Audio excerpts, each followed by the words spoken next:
All right, so here is a great stretch to open up the back of your hip and glutes. So you get that nice glute lengthening and basically your hip bone is able to sit better in the socket. So you can do this with or without a prop underneath. It's nice if you have like a 1 or 2 inch, a book or something like that around, just to get a little bit extra encouragement to open up the back of whichever hip you're working on. I'm gonna work on the left hip right now. That's usually the one that we need to open up a little bit more.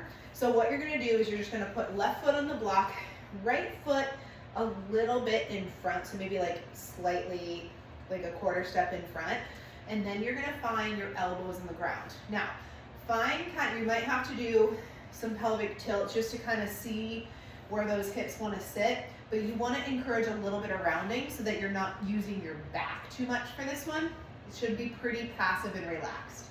So I'm just gonna rest my elbows here, and then I'm gonna soften my knees, and I'm gonna start to work my left hip back. You know, it's tough to see at this angle, but essentially I'm sliding my left knee back this direction.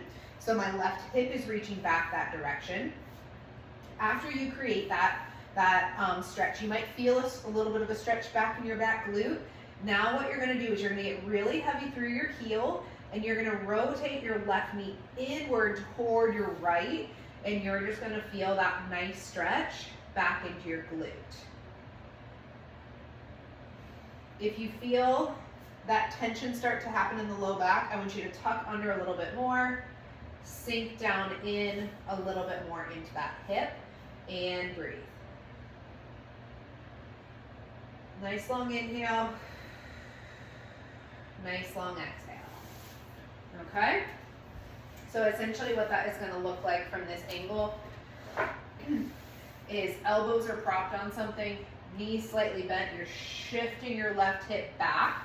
So think about that thigh bone going back in the socket, and then you're watching your knee and making sure it's not pulled out to the outside of your foot. You're coming forward and grounding through your big toe, okay?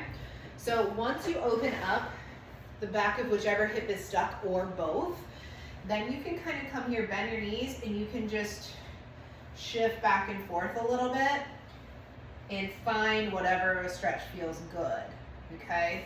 So that I'm feeling this right side here. I got my big toe down, I got my knee inward a little bit. Same thing on the left, kind of trying to get that. Okay, if you feel pinchy in the front of your hips, just tuck under a little bit more, and that should relieve that.